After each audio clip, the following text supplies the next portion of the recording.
You're watching BCTV. We're all about Branford.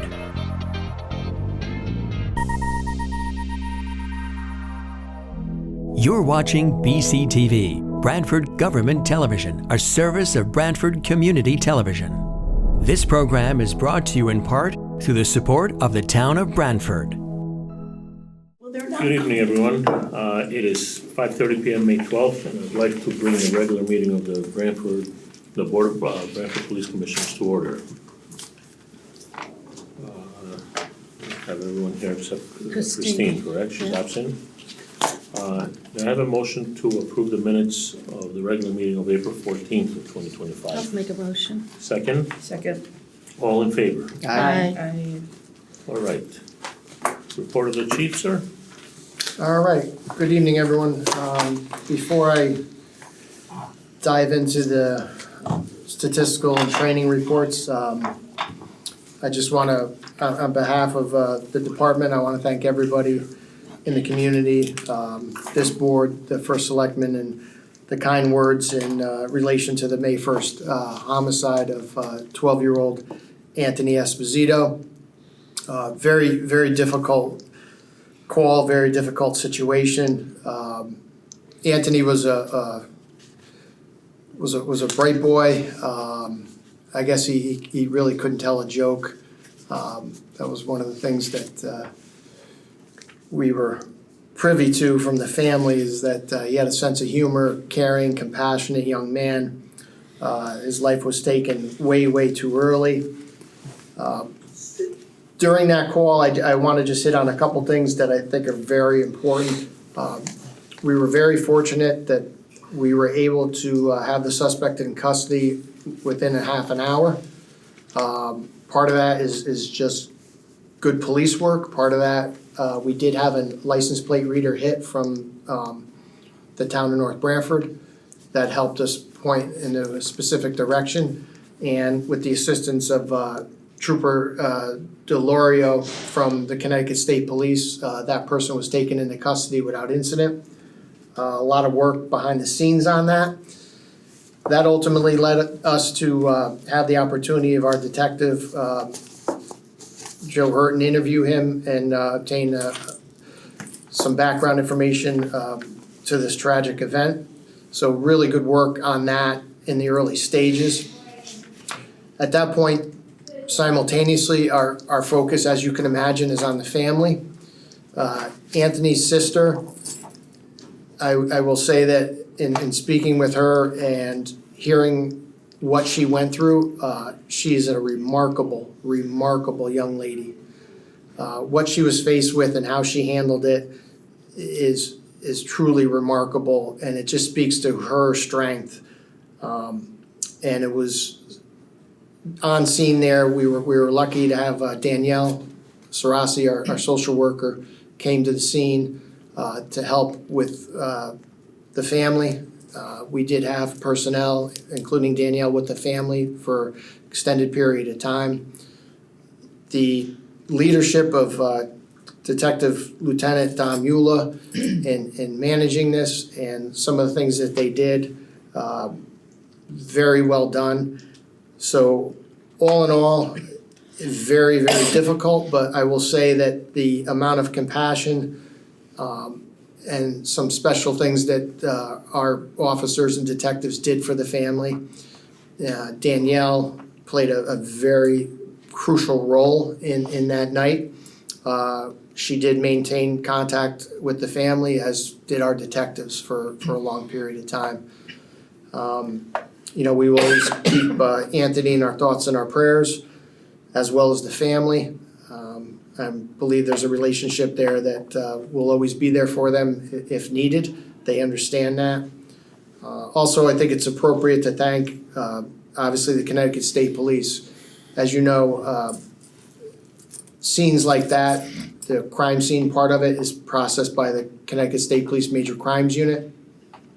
They were ready and willing to assist us and do that very difficult task, as well as they did something which is kind of new for me, at least, was they sent 3 dogs, 3 comfort dogs, So 3 troopers that are part of their stops team, kind of like their peer support group.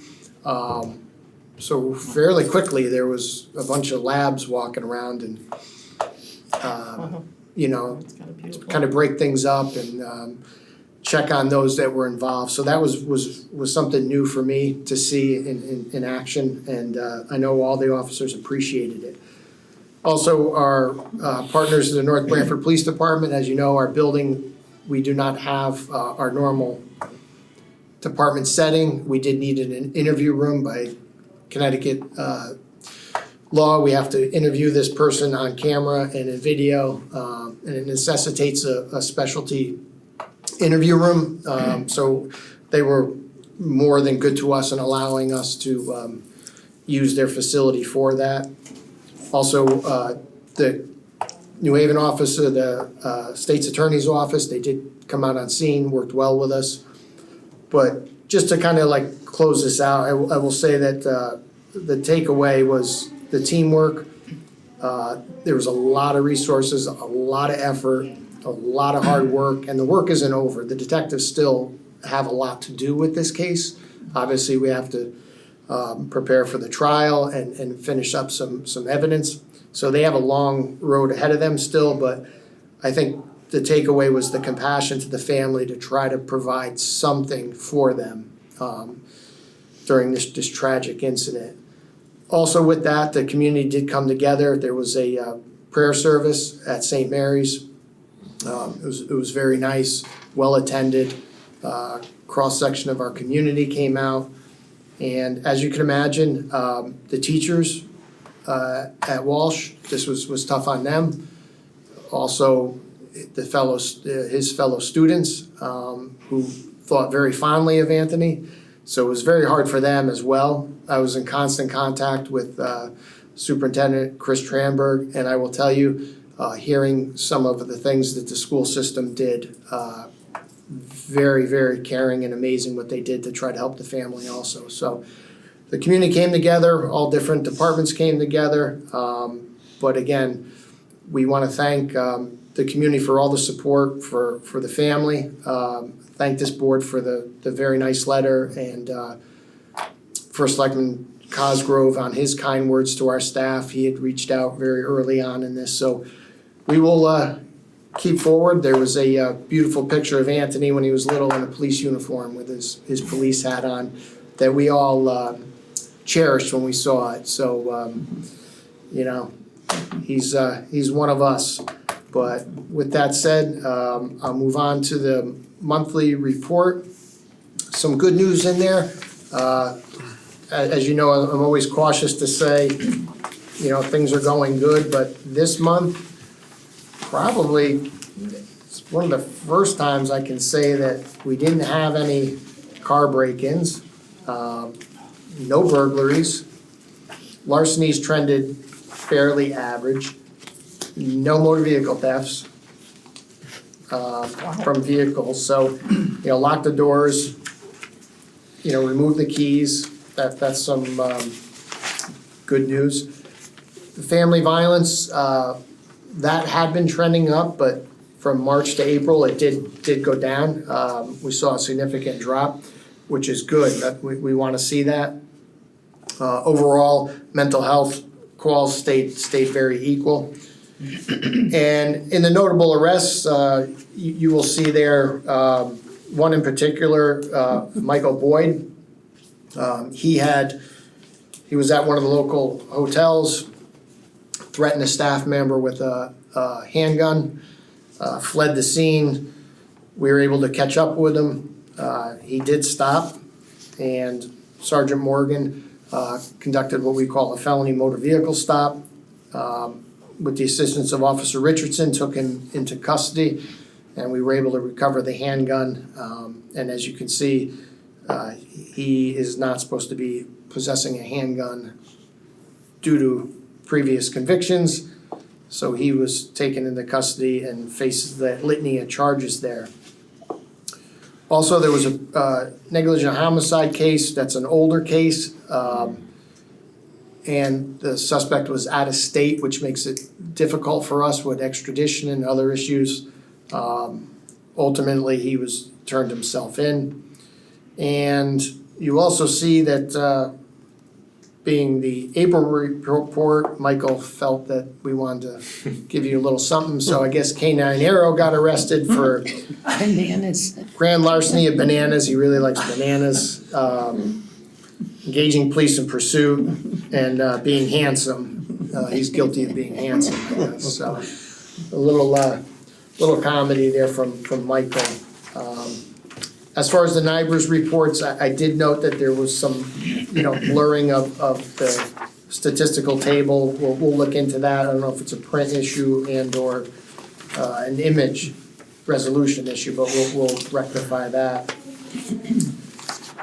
Everything else, pretty much steady. As far as the training, a lot of training, but again, this is, something that we have to continue it, not only with our mandated training, but we do want to supplement with some additional advanced classes. I think I mentioned last meeting that Sean Healy and Jack Manware are on their own. They did complete field training successfully. Officer Carrasco is still on field training. She came to us from a nearby department. I believe she'll be ready to roll fairly soon.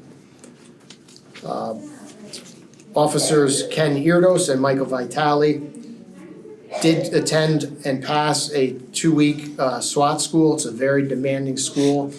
If you may recall, these two officers were picked through a competitive process to become members of the South Central Regional SWAT team. That's the first hurdle. The second hurdle is they have to go to this advanced school and successfully complete it, which they did. Congratulations to them.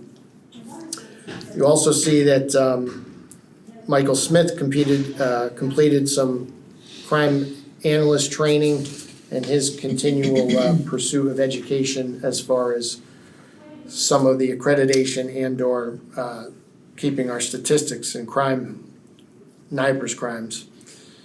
As far as the personnel overview, nothing's really changed since the last time we met. There is 2 officers that will be leaving us the end of June, July.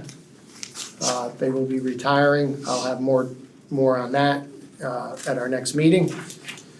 Again, that's going to put us into the cycle. We do have one opening right now that we are vetting a possible certified candidate, which would be very beneficial. That process is in the very early stages, so we will have an outcome by the end of for next meeting. Also, we do have 2 budgeted positions that go live on July 1 in our new budget. We have some non-certified candidates that probably will be coming before you. They look very good. They're at the latter stages of the process, so hopefully we'll be able to, hire a few officers right away, but then again, they're gonna go to the academy. The cycle continues. So that's basically it on the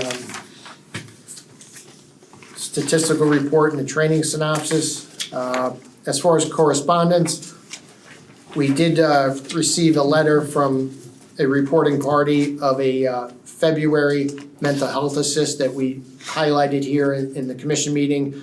It was a veteran who was in a parking lot with a handgun suffering a mental health incident.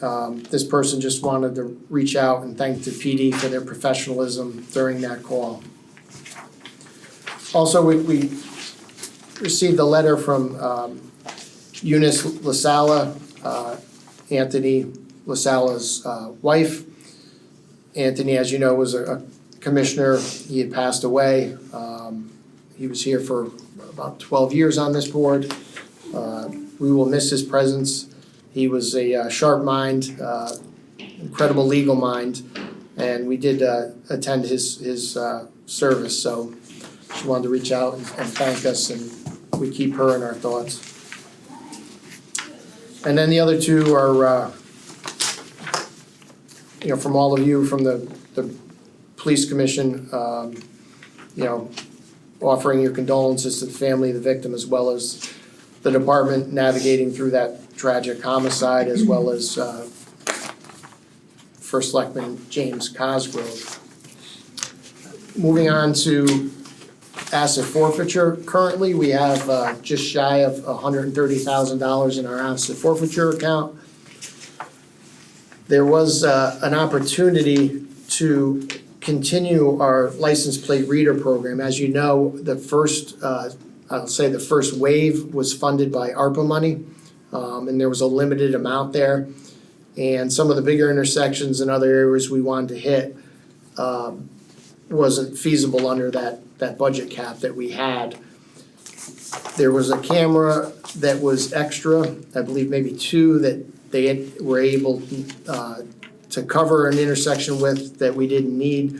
So the vendor reached out. So we're looking to expand it to Cedar Street, which is big, and also farther down on East Main Street.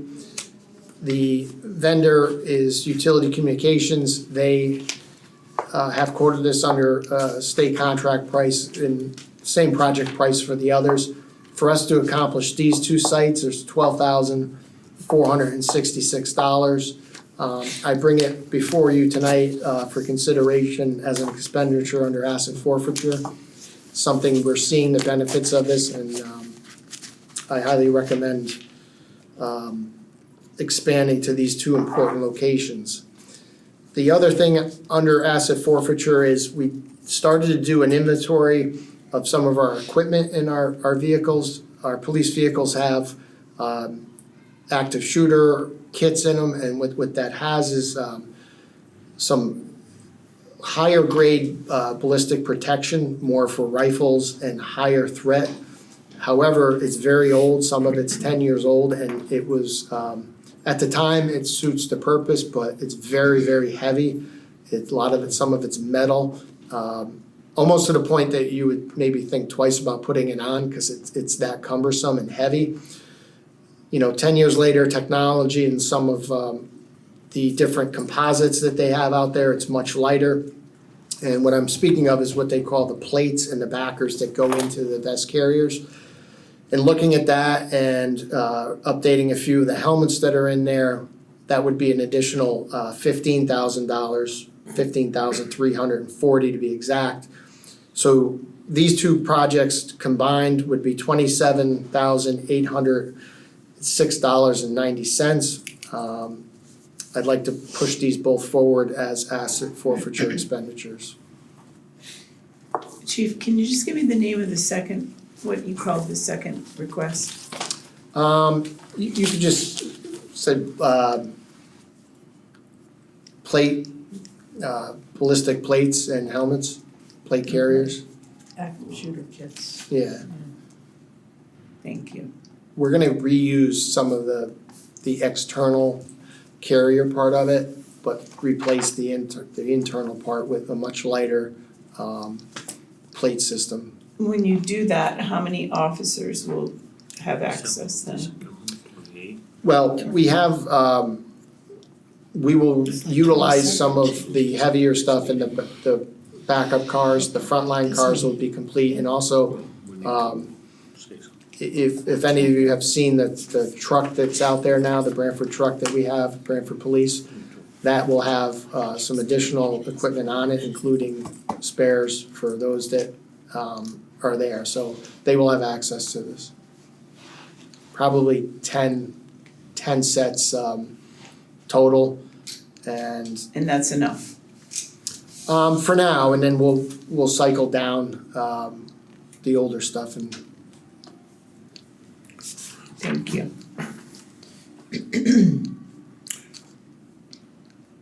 Okay, so I can ask for a motion now for those two items. yeah, sure.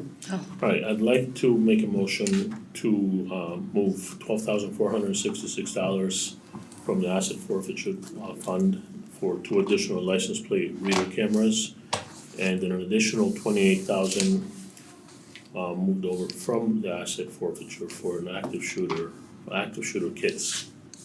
I'll make a motion. Second? Second. Okay, all in favor? Aye. Aye. All those items are approved. All right, and that's all I have. I'll turn it over to the deputy on the building project.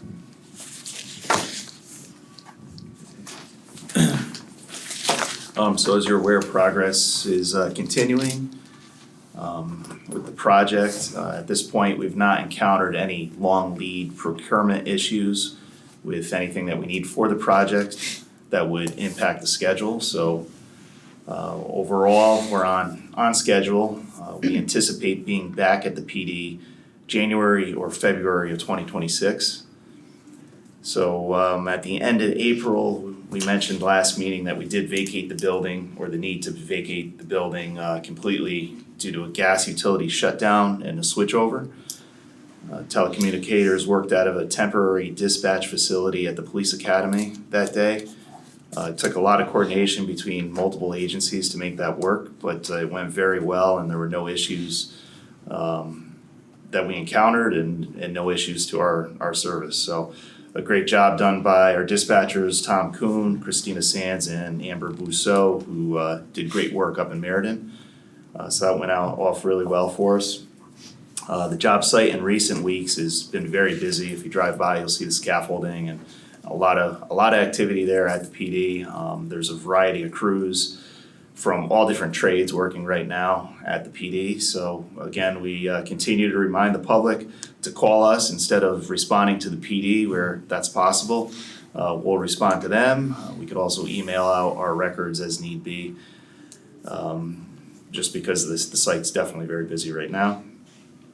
We've been working with our interior designer to put together furniture and equipment packages for the PD.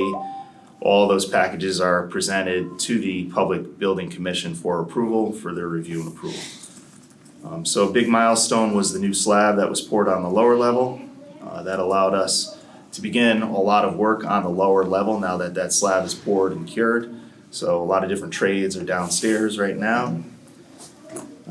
We've also been coordinating, the project with our neighbors. So there's been some concern of the neighbors. They've been great to work with just on the site work and mainly fencing and sight lines, but we've been working very closely with them to address any concerns that they have. And that's it. So our budget overall, knock on wood, still on track, which is great. And there's been a lot of different unanticipated challenges like what you'd find in any major project like this, but we've been able to work through those challenges to this point and remain on track to this point in the project. So Good. that's all I have. Thank you. Perfect. Report of the chair, I really don't have Wait a anything. minute. We have to do traffic. Oh, that's right, it's not in here. And I think we need a motion to add traffic to Right. the agenda. So I would like a motion to add traffic to the agenda. I'll make a motion. Second, Second. all in favor? Aye. Okay. Yeah, the traffic report this month will be very, very brief. There was a request for a crosswalk or vertical signage or rumble strips or flashing beach crossing signs on Hotchkiss Grove Road area. We do not recommend taking any action at this time.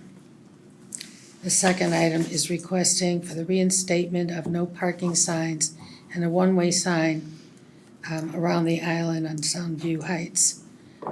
The traffic committee does recommend approval of both of those things. So I'll need a motion to approve. I'll make a motion to approve. Okay, is there a second? Second. All in favor? Aye. Okay. And that's it for traffic this traffic, month, okay. yeah. Report of the chair, just very briefly to say that we're fortunate to have such an incredible police force leadership. The way everyone worked together during this tragic event and how everyone fell into place just shows how important our training is and how the leadership and the force works together to protect our community. So thank you again. Thank you. Okay, we're good. Motion to adjourn, please. I'll make a motion to adjourn. Second, Second. all in favor? Aye. It is 5:54. This program was brought to you in part through the support of the Town of Branford. Watch town meetings and other videos on demand at BranfordTV.org.